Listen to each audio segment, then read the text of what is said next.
wajah hukum di negeri kita ini masih compang-camping. Maling ayam, maling jemuran, maling radio, nasibnya selalu lebih menyedihkan dari koruptor-koruptor miliaran dan maling-maling uang rakyat itu. Anak mantan presiden saja diproses lewat jalur hukum.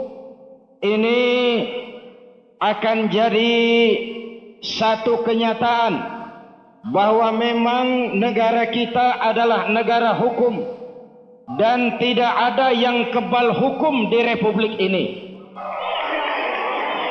Apalagi anak Pak Ku, anak Pak Camat, anak Pak Bupati, anak Pak Gubernur, anak Menteri, tidak ada yang kebal hukum di republik ini. Walaupun kita tentu harus menyadari apa yang diingatkan oleh Al-Quran. La yajrimannakum syana'anu qawmin alla ta'dilu. Jangan kebencianmu kepada sekelompok orang menyebabkan kamu berlaku tidak adil. Tegakkan keadilan demi hukum, bukan untuk membalas dendam, bukan untuk memojokkan orang lain, tapi benar-benar untuk menegakkan keadilan di bumi pertiwi yang kita cintai ini. Sekarang ini semuanya mengandung pelajaran bagi kita. Pertama, bagi para penguasa, jangan main-main dengan kekuasaan. Dengan kekuasaan kita memang mudah cari uang, memanfaatkan kesulitan orang-orang yang sedang kepepet. Dengan kekuasaan kita memang mudah mencari teman dan pengikut. Tetapi kekuasaan adalah amanah, dan amanah akan dimintakan pertanggungan jawab di hadapan Allah Subhanahu wa taala. Sebaliknya ini juga pelajaran bagi kita. Jangan mendukung orang dengan cara yang membahayakan orang yang kita dukung. Hadirin yang saya hormati, sehingga Nabi mengingatkan sebaik-baik umara adalah yang mendekati ulama. Sejelek-jelek ulama adalah yang mendekati umara. Kalau umara dekat dengan ulama, insya Allah niatnya baik. Betul? Tapi kalau ulama mendekati umara, jangan-jangan minta proyek. Jadi kelompok penjilat asal bapak seneng, akhirnya malah membahayakan orang yang kita dukung jadinya. Ini semua pelajaran buat kita bersama. Mudah-mudahan ke depan negara kita benar-benar menjadi negara hukum untuk kemaslahatan rakyat bersama. Hadirin, ada sebuah hadis. Rasulullah bersabda, Al-qudatu salasatun. Hakim ada 3 macam. Berapa? Mudah-mudahan pidato ini didengar oleh Pak Hakim dan Pak Jaksa. Kata Nabi, hakim ada 3 macam. Berapa? Yang 1 surga, yang 2 neraka. Jadi lebih banyak yang ke nerakanya. Jelas? Yang pertama kata Nabi, ada hakim yang tahu tentang kebenaran, lalu dia melaksanakan hukum dengan kebenaran itu. Inilah hakim yang akan sampai ke surga. Dia tahu sesuatu itu benar, dia bela yang benar, dia menghukum dengan cara yang benar, apapun resikonya. Dia tidak takut diancam, dia tidak takut dikucilkan, dia tidak takut dipecat dari jabatannya, bahkan dia tidak takut kehilangan nyawa demi tegaknya kebenaran. Mudah-mudahan hakim model begini makin banyak di Indonesia. Amin. Kalau sekarang masih langka, sekarang masih langka. Tahu kebenaran, mengerti sesuatu itu benar, dan mau menghukum dengan yang benar, apapun resikonya, itu hakim yang akan sampai ke surga. Atun. Yang kedua, ada hakim yang mengerti sesuatu itu benar, tapi tidak mau menghukum dengan kebenaran karena dapat uang, karena dapat suap, karena ada intervensi dari kekuasaan, karena ada janji karirnya mau naik, yang benar disalahkan, yang salah dibenarkan. Hakim model begini neraka tempatnya. Hadirin hadirat ma'asyiral muslimin yang berbahagia. Jenis hakim yang ketiga, ada hakim yang tidak tahu tentang kebenaran lalu menghukum dalam ketidaktahuannya itu. Ini lebih celaka lagi. Akhirnya orang lain jadi kelinci percobaan hukum, menghukum dalam kebodohan. Hakim jenis ini pun neraka tempatnya. Auzu. Jadi yang kita harapkan yang ideal, para penegak hukum yang tahu sesuatu itu benar dan mau menghukum dengan kebenaran apapun resikonya. Oleh karena itu ini perlu keteladanan. Di zaman Rasul hukum berwibawa. Kenapa? Beliau menjadi contoh paling utama. Ana awwalu wajibin ala ma amartukum bih. Apapun yang aku perintahkan kepadamu, aku pelaksana pertamanya. Hukum berwibawa, perintah dilaksanakan tanpa ragu. Kenapa? Beliau selalu jadi sponsor. Kalau beliau mengajarkan saudara-saudara, rajin-rajinlah bersedekah. Rasulullah sendiri di rumahnya tidak ada uang menginap, walaupun besok tidak ada yang akan dimasak. Kalau beliau menganjurkan orang lain untuk beramal, putri kesayangannya Sayyidatuna Fatimah ditekankan, i'mali ya Fatimah, i'mali fa inni la ughni anki minallahi syai'a. Fatimah, beramal kau. Fatimah, salat. Fatimah, puasa. Fatimah, haji. Kalau kau tidak beramal Fatimah, aku ayahmu Rasulullah tidak akan sanggup membelamu di akhirat nanti. Putri kesayangan beliau. Tidak mentang-mentang putri kesayangan lalu Fatimah kamu tidak sholat, tidak apa-apa, nanti di akhirat ada papi. Tidak.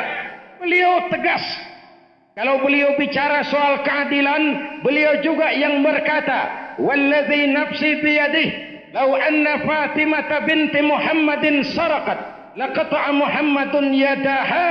Demi Allah, andai kata Fatimah putri Muhammad mencuri, jangan orang lain, Muhammad sendiri yang akan memotong tangannya. Hukum berwibawa karena beliau menjadi contoh. Dan kita rakyat ini perlu keteladanan. Betul? Kalau koruptor bermiliar rupiah maling-maling uang rakyat itu dengan enak senyum lenggang, naik mobil mewah berdasi, merasa dirinya terhormat, sementara maling-maling teri yang mencuri cuma untuk sesuap nasi, yang mencuri cuma untuk menganjal perut, harus babak belur. Hadirin yang saya hormati, disitulah lukanya rasa keadilan. Saya mau cerita, mau dengar bagaimana proses keadilan ini. Di zaman Khalifah Umar bin Khattab yang diangkat menjadi gubernur di Mesir adalah Panglima Amr bin As. Amr bin As ini istananya besar, pakaiannya mewah, kemudian karyawan-karyawannya gagah, sampai kemudian yang membuat perasaannya tidak enak, di depan bangunan istananya itu ada gubuk reot milik orang Yahudi. Bayangkan itu. Akhirnya Amr bin As memanggil dinas tata kota. As, ke sini. Ada apa Pak Gubernur? Itu di depan istana saya ada gubuk reot milik orang Yahudi. Enggak enak dilihat.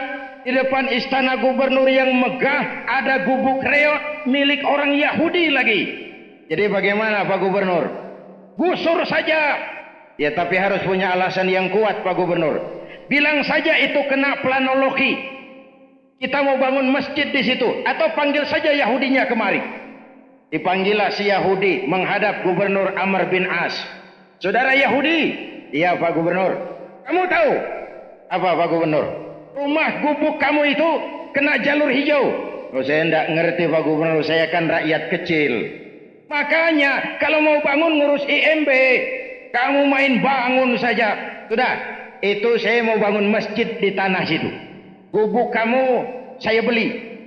Gak mau Pak Gubernur ah. Saya ganti rugi.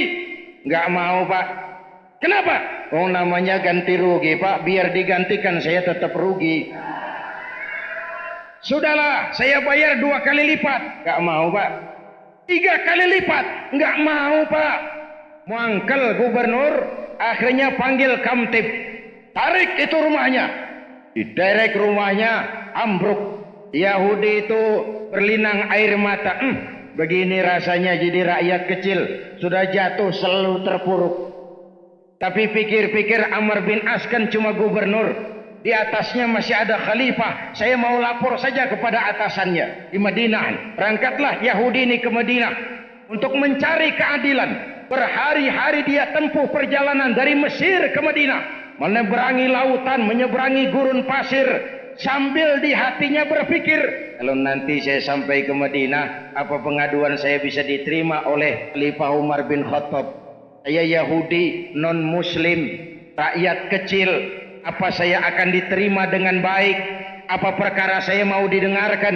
Sambil jalan, sambil mikir, berhari-hari, akhirnya sampai ke Madinah.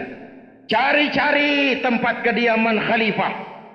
Akhirnya dekat-dekat zuhur dia sampai di depan masjid. Dia lihat dekat masjid di bawah pohon kurma ada orang sedang tidur. Selamat siang Pak. Siang. Saya mau numpang tanya Pak. Tanya apa? Bapak tahu apa? Iya saya mau numpang tanya Pak. Boleh tanya apa? Bapak tahu nggak Khalifah Umar bin Khattab? Oh saya tahu. Istananya di mana Pak? Istananya di atas lumpur. Di atas lumpur. Di atas lumpur. Pakaian kebesarannya apa Pak? Wol, sutra? Bukan. Pakaian kebesarannya malu dan takwa. Banyak pejabat kita sekarang pakaiannya mahal-mahal tapi tidak punya malu. Pakaian kebesarannya malu dan takwa. Ngawalnya banyak Pak. Banyak. Pengawalnya apa Pak? Tentara, polisi? Bukan. Pengawalnya yatim, orang-orang jompo, kelompok mustad'afin, orang-orang yang tidak berdaya, orang-orang yang tidak mampu. Itu pengawalnya. Oh begitu Pak. Begitulah Umar bin Khattab. Orangnya sekarang di mana Pak? Di depan kamu. Jadi Bapak, iya. Bapak, iya. Saya Umar yang kamu cari. Ada perlu apa? Lapor Pak. Lapor apa? Saya Yahudi Pak. Terus saya tinggal di Mesir. Lalu gubuk saya digusur oleh gubernur Bapak Amr bin As. Kenapa? Katanya dia mau bangun masjid di situ Pak. Saya tidak mau, saya menolak. Gubuk saya digusur, ditarik, ambrol Pak. Saya ini kelompok makmur, cuma punya rumah sama sumur. Harta saya cuma itu-itunya Pak. Saya menuntut keadilan. Saya dizolimi oleh gubernur Bapak. Mentang-mentang berkuasa, main tarik saja. Mentang-mentang berkuasa, main gusur saja. Saya menuntut keadilan. Oh, begitu. Iya. Baik, saudara Yahudi. Iya Pak. Kamu lihat tempat sampah itu? Iya Pak. Di situ banyak tulang unta. Iya Pak. Coba kamu ambil 1 tulang ke sini. Tulang. Tulang. Pak, saya datang mau mencari keadilan, bukan cari tulang. Kalau tulang di kampung saya juga banyak. Sudahlah, kau ambil saja tulang itu. Diambil tulang unta, diberikan kepada Khalifah Umar bin Khattab. Diambil tulang ini, digaris dengan ujung pedang. Lurus. Saudara Yahudi? Ya Pak. Kembali kau ke Mesir, berikan tulang ini kepada Gubernur Amr bin As. Makin bingung Yahudi. Jauh-jauh dari Mesir ke Madinah mau cari keadilan, cuma dapat tulang. Bagaimana Pak Khalifah? Sudahlah, kau kembali saja. Berikan ini kepada Amr bin As. Berangkatlah Yahudi ini kembali ke Mesir. Di hatinya, sia-sia perjalanan saya. Berhari, berminggu menempuh gurun pasir, mengarungi lautan, cuma dapat tulang. Tapi terus dia berangkat. Sampai di Mesir, dia menghadap Gubernur Amr bin As. Gubernur, Iya. Lapor Pak. Apa? Saya dari pusat. Dari pusat? Iya. Ke Madinah maksud kamu? Madinah. Kamu ketemu khalifah? Iya. Kamu mengadukan persoalan kamu, gubuk kamu saya gusur? Iya Pak. Terus apa kata khalifah? Ini Pak, tulang. Disuruh kasih Bapak. Amr menerima tulang itu, ada garis lurus di atas tulang, gemetar sekujur badannya. Keringat bercucuran. Kepala dinas tata kota dipanggil, Kamtib dipanggil. Kumpul. Itu gubuk Yahudi, dirikan lagi. Saya tidak jadi bangun masjid di situ. Kok tidak jadi Pak? Tidak jadi. Lalu gubuk Yahudi dirikan lagi, kembalikan haknya. Yahudi makin bingung. Ada gubernur dapat tulang, panik. Apa yang terjadi Pak Gubernur? Apa-apa.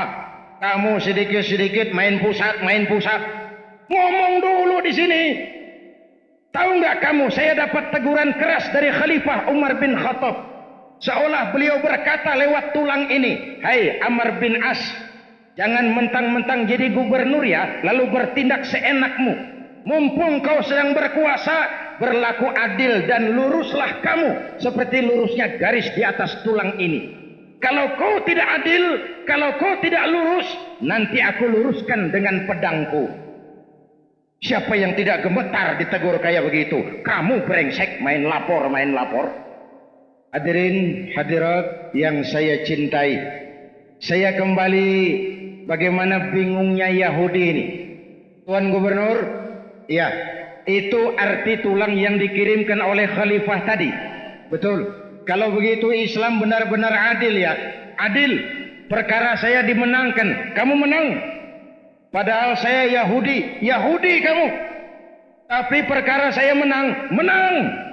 Padahal saya menghadapi gubernur. Iya, kamu cuma rakyat biasa. Wah, Islam itu hebat dong. Kamu baru tahu.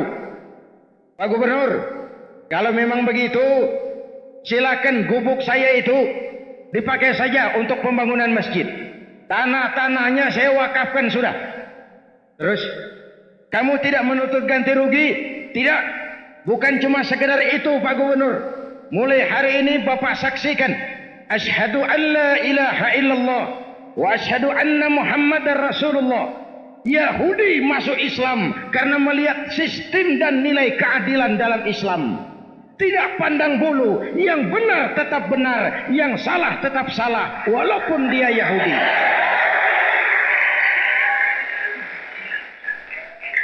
Oleh karena itu, saya ingin mengajak kepada seluruh kita, mari terus berjuang menegakkan keadilan. Amin. Kepada siapa kita harus berlaku adil? Islam mengajarkan, pertama, kita harus adil kepada Allah. Bagaimana adil kepada Allah? Pertama, jangan menyekutukan Allah dengan sesuatu pun. Allah itu Esa, lam yalid wa lam yulad, laisa kamislihi syai'un. Dan itulah Allah Subhanahu wa taala. Yang kedua, adil kepada Allah itu hanya menyembah kepadanya saja. Jangan menghamba kepada yang selain Allah. Kadang kita ini ketika miskin, Abdullah, hamba Allah. Setelah jadi orang berkedudukan, hamba pangkat. Waktu susah, hamba Allah. Setelah kaya, hamba harta. Waktu masih awam, hamba Allah. Setelah punya ilmu, jadi hamba teknologi. Kita tidak konsisten. Sekali kita menghamba kepada Allah, jangan lagi menghamba kepada yang selain Allah. Adil kepada Allah, mentauhidkannya dan tidak menyembah kecuali hanya kepadanya. Belum pernah nikmat Allah berhenti dalam hidup kita. Betul? Sejak kita bangun tidur sampai kita tidur kembali, bahkan tidur itu sendiri, nikmat belum pernah berhenti. Terhadap nikmat yang jikalau kita akan menghitungnya, kita tidak akan pernah sanggup menghitungnya. Allah cuma minta syukuri nikmat itu. Kalau kamu syukuri, aku tambah. Kalau kamu ingkar, awas, azabku amat pedih. Kita sebuah negara subur, untayan Jamrud Katulistiwa, tapi dihantam oleh gelombang kesulitan begini besar. Oleh karena kita tidak pandai mensyukuri nikmat yang diberikan Allah Subhanahu. Ayo, jadi orang yang adil kepada Allah. Jangan menyekutukannya dan jangan menyembah kecuali hanya kepadanya. Satu. Yang kedua, adil kepada sesama manusia, baik dia muslim maupun non muslim. Sebab watak Islam adalah rahmatan lil. Kalau besar, dia mampu melindungi yang kecil. Kalau kecil, dia mampu menjaga diri. Umat Islam adalah umat yang tidak pernah cari-cari musuh, tapi pantang lari kalau bertemu dengan musuh. Jelas? Kita umat yang cinta damai, maka kita harus buktikan bahwa umat Islam Indonesia mampu menjadi lem perekat untuk menjaga keutuhan bangsa dan negara yang kita cintai ini. Hadirin yang saya cintai, adil kepada sesama, baik muslim maupun non muslim. Bahkan kalau bisa agama mengajarkan nilai tambah. Coba perhatikan, ada ayat wa jazaa'u sayyi'atin sayyi'atun misluha faman afa wa aslaha fa ajruhu 'ala Allah. Balasan suatu kejahatan adalah kejahatan yang setimpal. Tapi ya siapa yang memberi maaf dan mencari jalan damai, itu yang terbaik dan itu akan mendapat pahala. Jadi kalau saudara tidak salah, saudara ditempeleng, tempeleng lagi dia sekeras dia menempeleng saudara. Itu adil. Tapi kalau saudara memberi maaf, saudara mencari jalan damai, itu yang lebih baik dan itu yang akan mendapat pahala. Disinilah nilai tambah. Sampai-sampai diajarkan dalam hadis lain, misalnya silman kotoak wa'ati man haramak wa'fu amman zalamak. Bersilaturahmilah kau kepada orang-orang yang marah denganmu, berikan orang yang bakhil kepadamu, dan maafkan orang yang berlaku zalim terhadap dirimu. Di situ kita umat mencari nilai tambah di sisi Allah Subhanahu. Adil kepada sesama. Lalu yang ketiga, adil kepada diri sendiri. Mata ada haknya untuk tidur. Perut ada haknya untuk makan. Seluruh anggota badan ada haknya untuk beristirahat. Jadilah orang yang adil kepada diri kita sendiri. Kenapa? Allah menciptakan manusia ini fi ahsani takwim. Ayo bandingkan dengan semua makhluk yang pernah diciptakan Allah, manusia ini fi ahsani. Saudara pernah pesan? Pernah pesan? Punya potongan kayak sekarang pernah pesan? Enggak pernah. Kita semua terima jadi. Betul? Terima jadi saja komplit sempurna. Alhamdulillah. Manusia diciptakan dalam bentuk yang terbaik. Tapi kadang-kadang ada orang yang tidak adil kepada dirinya sendiri. Dijerumuskannya dirinya ke lembah kehinaan. Ditenggelamkannya dirinya dalam mabuk, judi, zina, segala macam maksiat. Itu orang tidak adil kepada dirinya. Dibiarkan dirinya hancur. Fi ahsani takwim itu tidak lagi dimilikinya, tapi sudah kembali. Tsumma radadnahu asfala safilin. Dikembalikan ke tempat yang paling hina. Mari kita adil kepada diri sendiri. Jaga kemuliaan yang telah diberikan Allah kepada kita. Jaga kehormatan yang telah dikaruniakan Allah kepada kita. Jangan zalim kepada diri sendiri. Membiarkan diri kita hanyut dipermainkan setan. Membiarkan diri kita tenggelam di meja judi, mabuk-mabukan, melakukan segala macam perbuatan maksiat. Itu orang tidak adil kepada dirinya sendiri. Adil kepada Allah, adil kepada sesama, dan adil kepada diri kita sendiri. Dan pada akhirnya terciptalah masyarakat yang berkeadilan, baik adil di bidang politik, adil di bidang ekonomi, adil di bidang kebudayaan, dan seterusnya. Sehingga slogan masyarakat yang adil dalam kemakmuran dan makmur dalam keadilan bukan cuma sekedar sebuah slogan, tapi juga sebuah kenyataan yang dirasakan oleh seluruh kita lapisan masyarakat Indonesia. Amin. Mari kita Fatihah. Mudah-mudahan negara kita benar-benar menjadi negara di mana hukum sebagai panglima. Amin. Keadilan dirasakan oleh seluruh lapisan rakyat. Amin. Para hakim dan para penegak hukum di negara kita diberikan kekuatan untuk menegakkan yang benar dan menjauhi yang tidak benar.